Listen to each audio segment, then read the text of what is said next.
명절이니까 이제 또 많은 분들이 고향에 갑니다. 우리의 진정한 본향은 천국이라는 것을 다시 생각하게 됩니다. 오늘 그 떡을 떼면서 제가 그런 생각이 들었습니다. 야, 정말 신기하고 놀라운 일이 일어났다. 정말 내가 천국에 가게 된다면 얼마나 참 놀라울까. 그것이 단순히 희망사항이 아니라 실제로 나에게 이루어진다고 생각하니까 너무나 주님 앞에 황송하고 또 신비롭게 느껴졌습니다.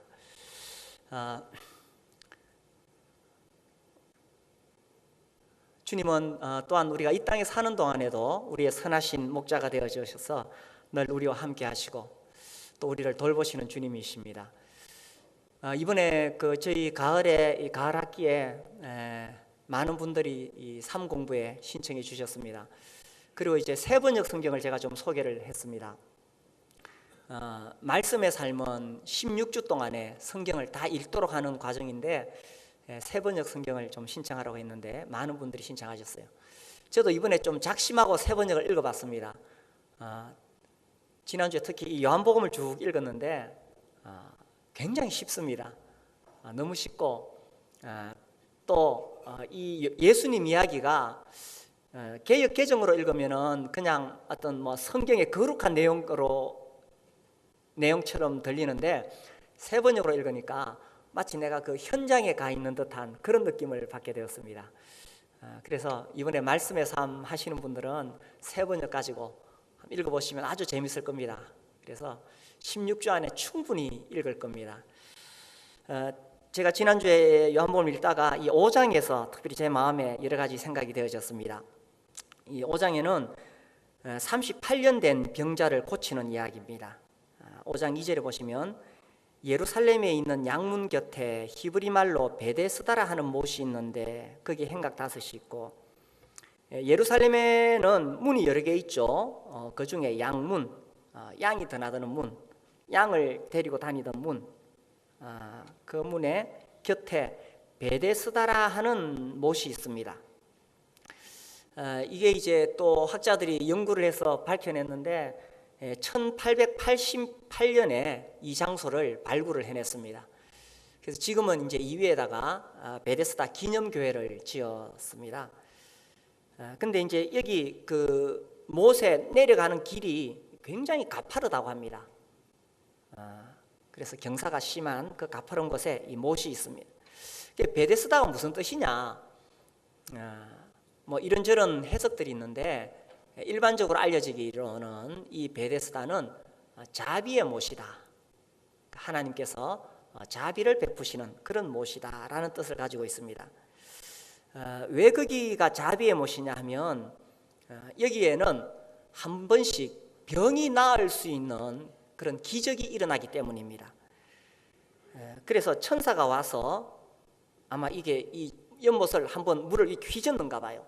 휘저으면 그때에 먼저 그 물에 들어가는 사람은 병이 나을 수가 있었습니다. 그래서 병이 나을 수 있기 때문에 그래서 자비의 못이라고 하지 않았을까? 베데스다죠. 그래서 이제 언제 천사가 와서 거기 물을 휘저을지 모르니까 병자들이 거기에 항상 대기하고 있습니다. 3절에 보면 그 안에 많은 병자, 맹인, 다리 저는 사람, 혈기 마른 사람들이 누워 물의 움직임을 기다리니, 여기도 읽다 보면 혈기 마른 사람들, 이게 어떤 사람일까? 또 우리가 상상을 하게 되잖아요. 근데 세번역에 보면 그냥 간단하게 중풍병자들 이렇게 되어 있습니다. 그러면 중풍병자 금방 우리가 이해가 되죠.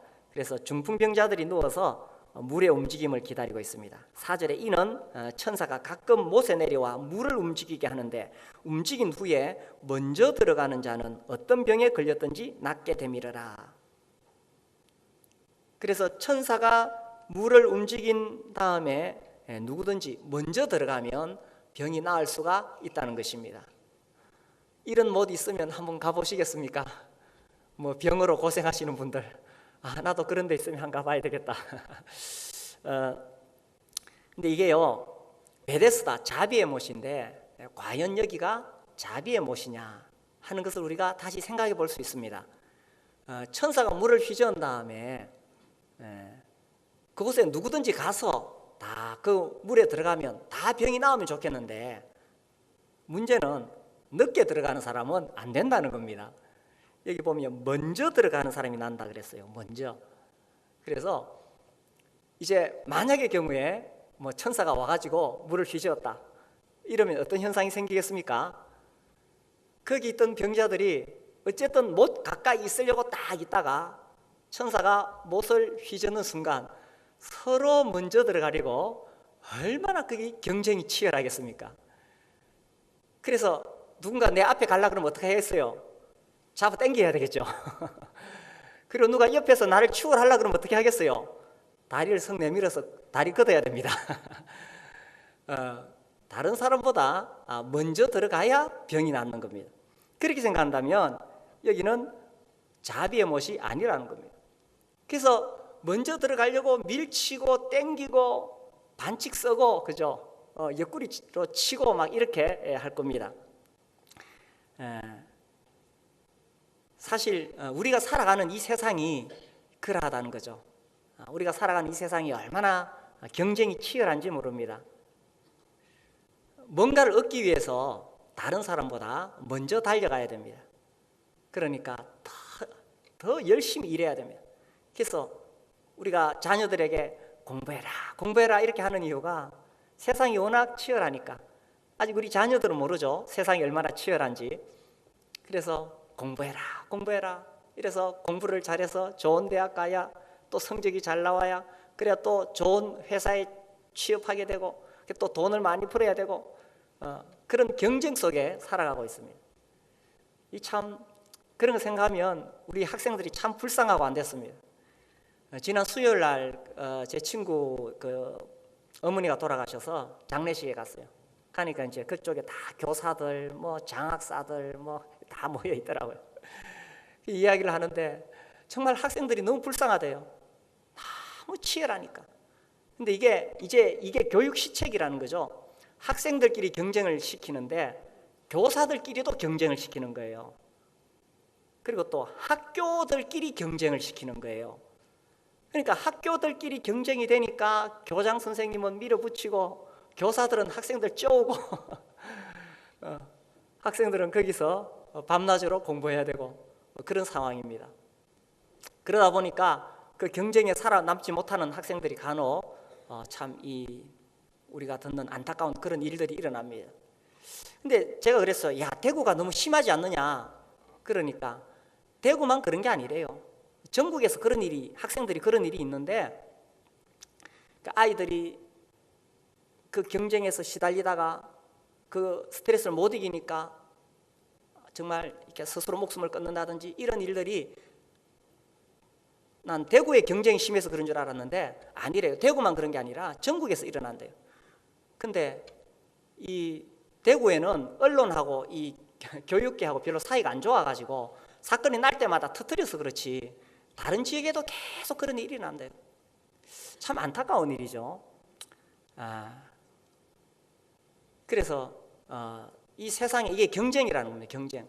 정말 인생의 참된 목적과 방향을 발견하기 전까지 우리는 이 경쟁에서 빠져나올 수가 없습니다.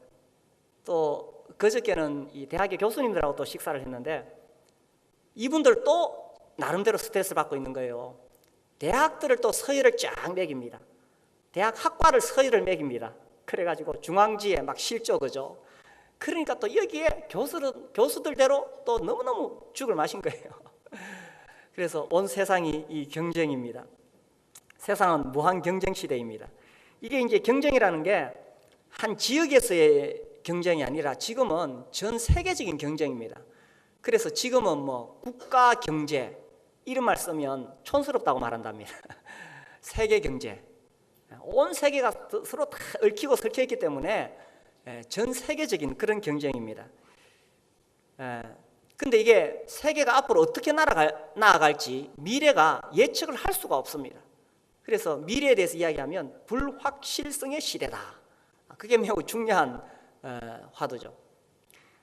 세상에는 변하지 않는 것이 80%에서 90%가 있답니다.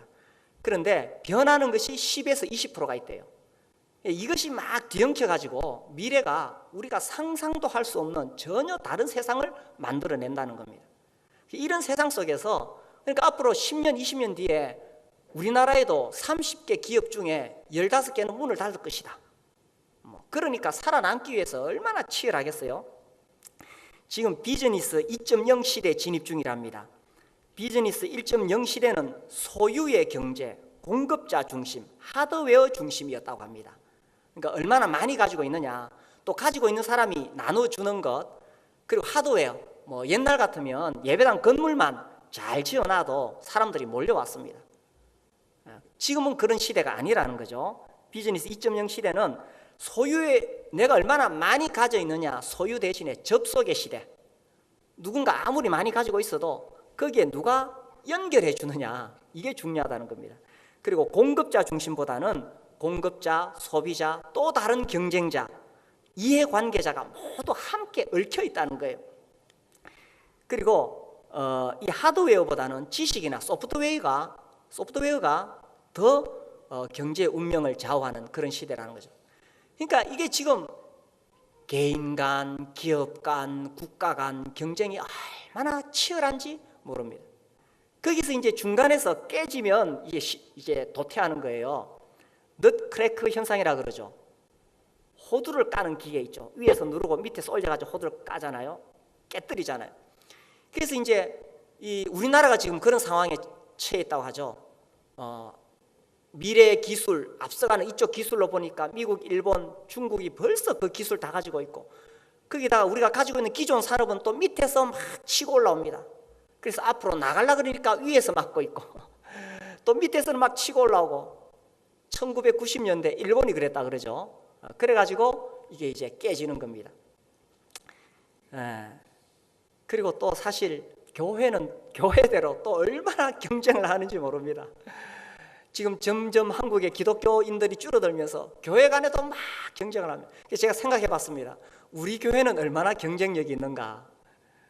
우리 교회는 이 근본 태생이 브레드린 무브먼트에 기초하고 있기 때문에 일반 다른 교회하고는 다른 굉장한 결속력이 있습니다. 거기다 또 저희들은 이 목장 중심으로 모이고 있기 때문에 다른 교회에 비해서 훨씬 경쟁력이 뛰어납니다. 그렇지만 앞으로 또 우리 교회의 미래에서 매우 중요한 것은 우리의 다음 세대를 어떻게 키우느냐, 사실 이게 굉장히 중요한 문제입니다. 지금 한국의 기독교가요 상당히 위험한 지경에 이르고 있습니다. 특별히 이 어린이들, 다음 세대 청소년들이 교회를 떠나가고 있다는 거예요.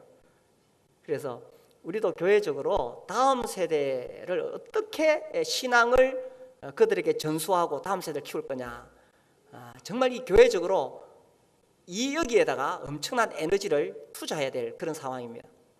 그리고 또 교회가 경쟁력을 가지려면 다음 세대 리더십을 또 길러야 됩니다. 그래서 기존의 리더십 다음에 이제 다음 젊은 세대를 어떻게 키워서 이 교회를 넘겨줄 것이냐, 이게 굉장히 중요하죠. 그리고 또 교회의 경쟁력 중에 굉장히 중요한 게 가정 문제입니다. 얼마나 건강한 가정을 세우느냐, 이게 또 교회의 경쟁력입니다. 그래서 저희 교회는 또 교회대로 경쟁력을 길러야 될 그런 상황입니다. 선의의 경쟁이라는 말을 합니다. 적절한 경쟁은 우리 모두에게 유익하다고 생각합니다. 사람이 아무 경쟁 대상이 없고요, 아무 문제가 없으면 영혼이 병들게 돼 있습니다. 영혼이 병들어요. 적절한 경쟁이 필요합니다. 그러기 위해서는 사명이 필요하죠. 사명이 있어야 그 사명을 위해서 달려갈 수 있게 됩니다. 그래서 적절한 경쟁은 우리에게 매우 유익합니다. 뒤돌아보십시오. 저도 개인적으로 생각해 보면, 저도 개인적으로 제 옆에 항상 경쟁자들이 있었어요. 라이벌들이 있었어요. 그런데 그들 덕분에 제가 발전할 수가 있었습니다. 어떤 세상적인 지식에 있어서도 학교에서 공부할 때도 경쟁자가 있으니까, 그러니까 더 열심히 공부하게 되었고, 또 영적인 면에서도 또 내 주위에 훌륭한 사람들이 있으니까 그 사람들에게 뒤지지 않기 위해서 더 열심히 또 주님 앞에 매달렸고, 적절한 경쟁은 매우 좋은 것입니다. 그런데 우리가 살아가는 세상이 이 적절한 선의의 경쟁만 아니죠. 그야말로 죽고 사는 치열한 경쟁입니다. 그래서 개인 간, 기업 간, 국가 간 얼마나 치열한 경쟁인지 모릅니다. 그야말로 피말리는 경쟁이죠. 자, 여기 이 베데스다 연못가가 지금 그런 상황입니다. 여기서요, 다른 사람보다 앞서가지 않으면 안 됩니다. 그러니까 무슨 수를 써서라도 옆에 사람을 제끼고 자기가 먼저 가야 됩니다. 그런데 이 경쟁에서 뒤진 한 사람이 있습니다. 5절에 보시면 거기 38해 된 병자가 있더라. 예수께서 그 누운 것을 보시고 병이 벌써 오래된 줄 아시고 이러시되 네가 낫고자 하느냐. 자, 여기에 수많은 병자들이 있습니다. 그리고 맹인, 다리 저는 사람, 혈기 마른 사람들이 누워 있습니다. 그런데 예수님께서 왜 38해 38년 된 병자에게 찾아가셨을까요? 성경에는 그 이유가 나오지 않습니다. 그런데 제가 추측할 때 아마도 여기 누워있는 수많은 병자들 중에서 가장 가능성이 없는 사람이 이 사람이었을 것이라고 생각이 되어집니다. 만약에 한 50년 누워있는 병자가 있었다면 주님께서 그 사람에게 찾아가셨을 것입니다. 근데 여기 38년 된 병자에게 찾아왔어요. 아마 거기 있는 사람들 중에서 이 사람보다 더 심각한 병을 앓고 있는 사람은 아마도 없었을 것 같아요. 주님이 그 많은 사람들 중에서 가장 뒤처진 사람, 이 사람도 38년 동안 있으면서 그동안에 한 번은 물이 휘저어졌을지 모르죠. 그때 자기도 나아 보려고 그 못을 향해서 달려갔을지 모릅니다. 그렇지만 이 사람은 한 번도 그 경쟁에서 이겨보지를 못했습니다. 만약에 이 사람이 그 경쟁에서 이겼다면 이 자리에 없겠죠. 병이 다 나았을 테니까. 근데 이 사람은 한 번도 그 경쟁에서 이겨보지를 못했습니다. 늘 다른 사람에게 뒤처졌고, 어쩌면 38년 된 병이다가 병이 벌써 오래된 줄 아시고 이것을 봐서 이 사람 병은 너무나 심각했기 때문에 이 사람은 도저히 경쟁에서 이길 수가 없는 사람이었습니다. 이런 사람에게 누가 관심을 주겠습니까? 심지어 사람들은 비난할 겁니다. 어차피 경쟁에서 이기지도 못할 거 왜 저기 누워있나? 차라리 집에 가서 안방에 누워있지. 이렇게 손가락질을 받았을지도 모릅니다. 그런데 예수님은 그 많은 병자들 중에서 가장 가능성이 없는 이 사람에게 찾아오셨던 것입니다. 우리 주님이 하시는 일이 이런 일입니다. 경쟁에서 가장 뒤처진 사람, 꼴찌죠, 꼴찌. 우리 주님이 이 꼴찌에게 찾아오셨던 것입니다. 우리는 사실 경쟁에서 진 사람에게 관심이 없습니다. 누가 경기에서 이겼느냐, 누가 그 경기에서 금메달을 땄느냐, 최소한 동메달을 땄느냐, 안타깝게 4위에 머물렀느냐, 여기까지는 관심을 가질 수 있을 겁니다. 그러나 꼴찌에게는 관심이 없습니다. 만약 우리가 꼴찌에게 관심이 있다면 그것은 우스갯소리로 삼기 위해서, 어쩌다가 꼴찌가 되었을까 비난하기 위해서 꼴찌에게 관심을 가질지 모릅니다. 그러나 우리 주님은 그렇지 않았습니다. 우리 주님은 이 경기에서 가장 뒤처진 사람, 꼴찌에게 찾아오셨습니다. 자, 그러면 우리가 또 여기서 질문할 수 있습니다. 왜 예수님은 가장 꼴찌에게 찾아오셨을까? 이것이야말로 우리 주님이 얼마나 은혜로우신 분이신가. 여기 베데스다가 자비의 못이지만 우리 주님이 얼마나 자비로우신 분이신가를 보여주고 있다는 것입니다. 아무도 이 사람에게 관심을 가지지 않았지만 주님은 가장 뒤처진 그 꼴찌에게 직접 찾아가셔서 관심을 보이셨습니다. 이것이 주님의 자비요, 우리 주님의 은혜라는 것입니다. 우리 가운데 혹 세상의 경쟁에서 뒤처졌다고 생각하는 분이 계십니까? 나는 세상의 경기에서 뒤처졌어. 내 친구들은 다 앞서가는데 다 좋은 차 끌고 다니고 다 좋은 집에서 살고 자식들도 다 잘 되고 나는 경기에서 뒤처졌어 라고 생각하시는 분이 계십니까? 그렇다면 오히려 주님은 그분에게 찾아가실 것입니다. 세상에서 잘 나가고 세상에서 잘 먹고 잘 사는 사람보다는 주님은 세상에서 뒤처진 그 사람에게 찾아가서 주님의 자비를 보여주시기를 원하시는 것입니다. 자, 그리고 여기 나오는 이 꼴찌는 정말 더 이상은 이 경기에서 이길 수가 없는 사람입니다. 주님이 이 사람을 찾아오셨던 이유가 뭐냐? 단순히 이 사람을 위로하기만 하고 단순히 이 사람을 격려하기만 했다면 그것으로 끝이었을 것입니다.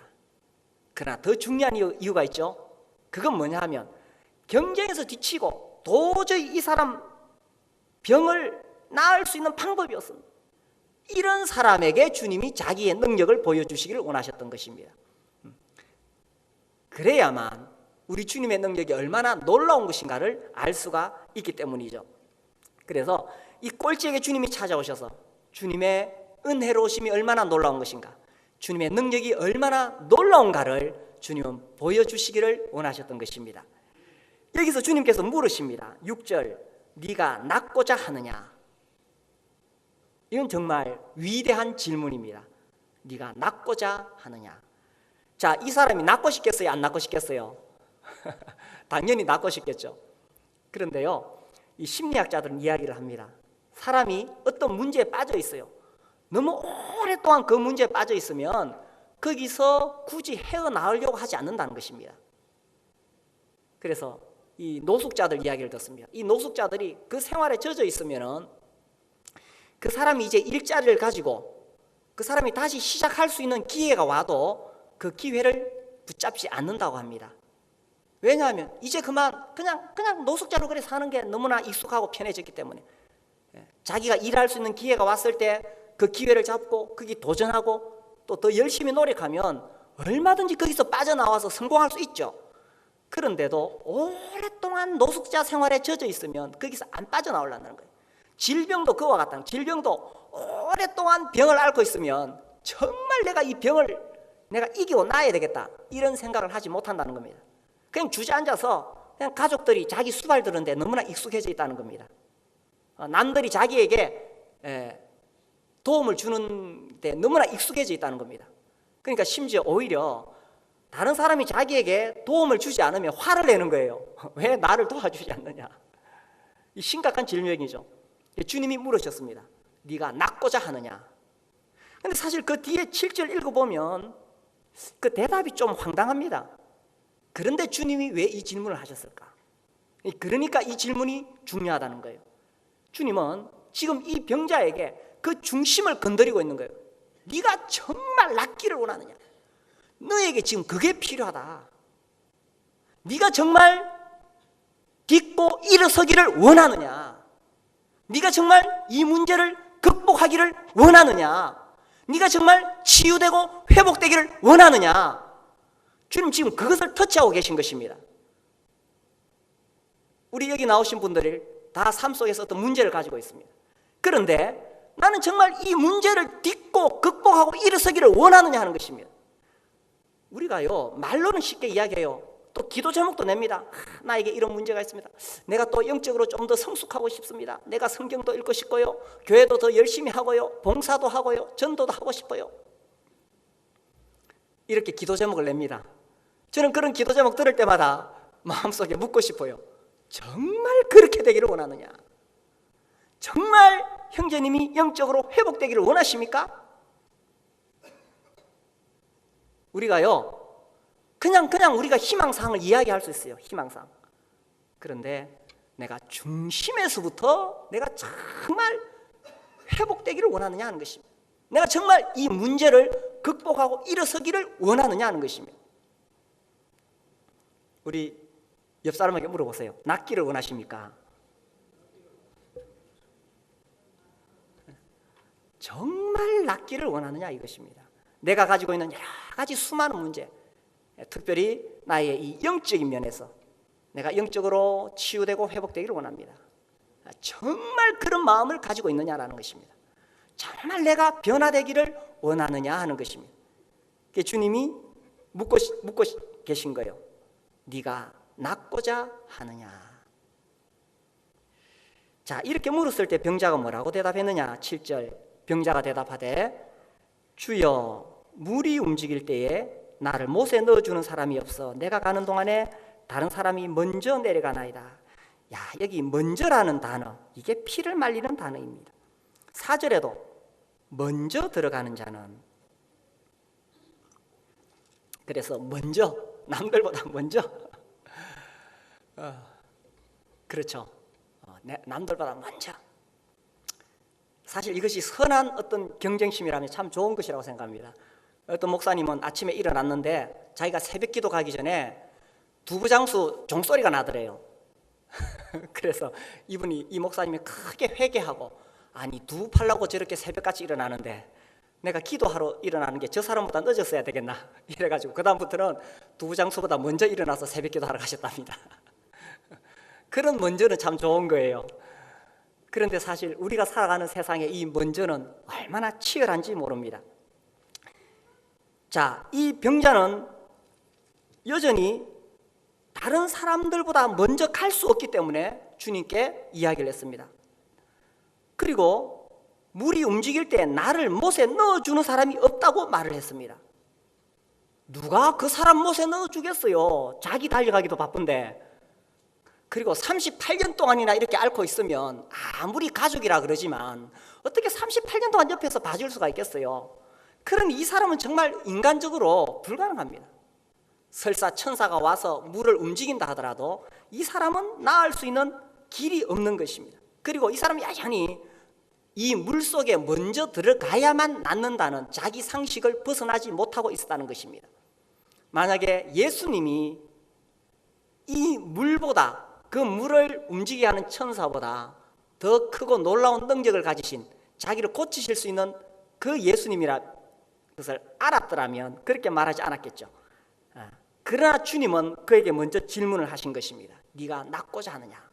그래서 이 병자는 아직까지 자기 상식 속에 빠져서 일어나지 못하고 있지만 예수님은 그 중심을 터치하시면서 이 사람을 고쳐주기를 원하셨습니다. 자, 그래서 이제 이 예수님이 만나게 됩니다. 8절, 예수께서 이르시되 일어나 네 자리를 들고 걸어가라. 놀라운 말씀을 하셨습니다. 여기서 우리가 예수님이 이 사람에게 찾아오신 것에 대해서 다시 한번 생각해 볼 수가 있습니다. 주님은 이 사람에게 찾아오실 때에 벌써 이 사람의 문제가 얼마나 심각한지를 알고 계셨습니다. 우리가 6절에서 읽었죠. 예수께서 그 누운 것을 보시고 병이 벌써 오래된 줄 아시고, 병이 오래된 줄 아시고 인간적으로는 불가능하다는 사실을 아시고 오셨다는 것입니다. 그렇지만 우리 주님에게는 그것이 문제가 되지를 않습니다.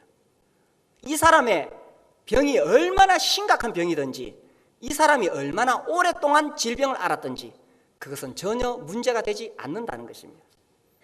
오히려 거꾸로 이 사람의 문제가 심각하고 심각할수록 이 사람의 병이 오래되면 오래될수록 오히려 더 주님의 능력이 빛나게 될 것입니다. 예수님 여기 오셔서 겨우 감기 환자 고치셨다면 성경에 기록이 되었겠어요? 예수님 여기 오셔서 단순히 배탈 난 사람 고치셨다면 성경에 기록이 되어졌겠어요? 이 사람 이야기가 성경에 나오는 것은 그만큼 이 사람 문제가 심각했다는 것입니다. 그러니 우리가 주님 앞에 갈 때에 내 문제가 얼마나 심각한가에 대해서는 고민할 필요가 없다는 사실입니다.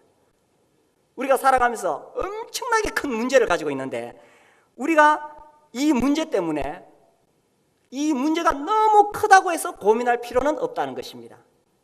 중요한 것은 내 문제보다 이 문제를 능히 해결할 수 있는 주님이 더 크다는 사실을 기억해야 된다는 것입니다.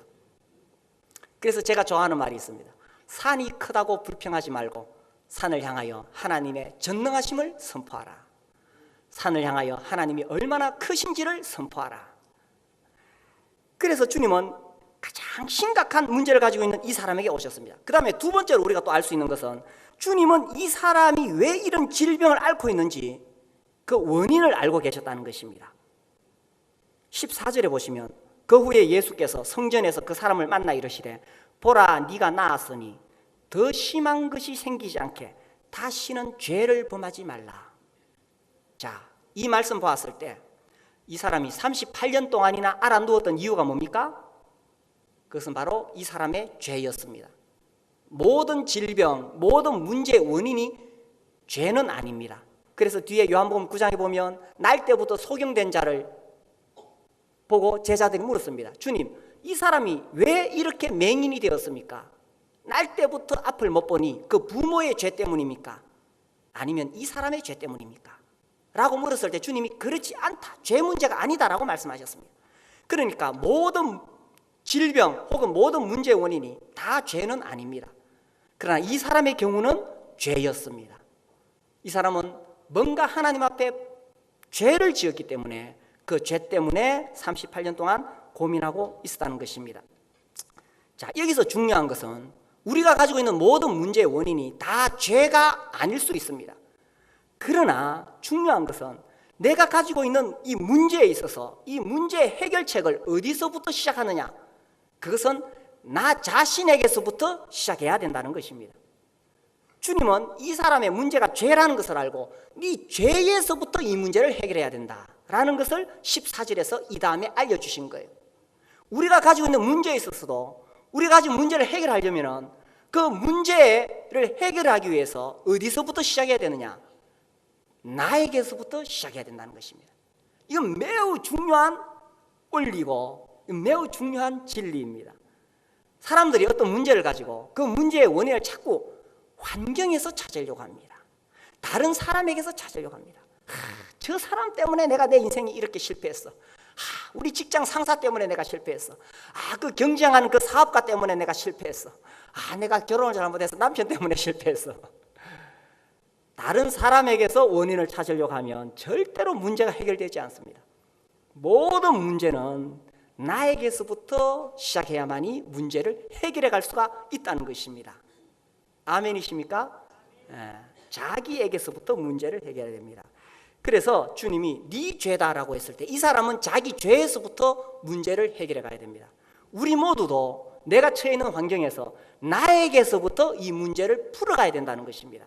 그렇지 않고 다른 사람을 비난하거나 환경을 탓하는 것은 절대로 문제를 해결할 수가 없습니다. 자, 세 번째로 주님이 이 사람에게 오셔서 단순히 이 사람의 문제가 얼마나 심각한가, 또 이 사람의 문제가 원인이 무엇인가, 이것만 이야기하셨다면 의미가 없겠죠. 세 번째로 더 놀라운 것은 주님은 이 사람의 문제를 보시고 그 문제를 고치고 해결해 주셨다는 것입니다. 8절, 일어나 네 자리를 들고 걸어가라 하시니 그 사람이 곧 나아서 자리를 들고 걸어가니라. 이 사람 경쟁에서 뒤처진 꼴찌입니다. 아무도 이 사람을 도와줄 수 없습니다. 자기 힘으로 해결할 수가 없습니다. 그런데 주님은 이 사람의 문제가 얼마나 심각한지 아시고 이 사람 문제의 원인을 아시고 찾아오셔서 그를 일어나서 걸어가도록 하셨다는 것입니다. 만약에 우리가 우리의 인생에서도 이 예수님을 만나게 된다면 예수님을 통해서 문제 해결력을 얻을 수가 있다는 사실입니다. 주님은 내가 가진 문제가 얼마나 심각한지 아십니다. 그리고 이 문제의 원인이 무엇인지도 아십니다. 그리고 또한 주님은 나를 이 문제로부터 일으키셔서 새로운 능력을 주셔서 이 문제를 이기고 살아갈 수 있는 승리자가 되게 해 주신다는 사실입니다. 지금 어떤 문제를 가지고 계십니까? 그 문제를 주님 앞에 내어놓지 않으시겠습니까? 내가 비록 세상에서는 경쟁에서 진 꼴찌라 할지라도, 아니 어쩌면 꼴찌면 꼴찌일수록 더 좋습니다. 병을 오래 앓았으면 오래 앓았을수록 더 좋습니다. 내 문제가 심각하면 심각할수록 더 좋습니다. 그래야만 주님의 자비가 더 크게 드러나기 때문입니다. 그래야만 주님의 능력이 더 크게 드러나기 때문입니다. 도저히 내 문제 내 힘으로 해결할 수 없고 아무도 나를 도와줄 수 없고 그 문제가 태산보다 더 크면 클수록 좋은 것입니다. 그럴수록 주님의 영광이 드러나게 되니까요. 그 문제를 주님 앞에 가지고 오지 않겠습니까? 그렇다면 주님은 일어나 걸어가라 하시면서 그러한 능력을 우리에게 주실 것입니다. 우리 함께 일어나서 기도하겠습니다.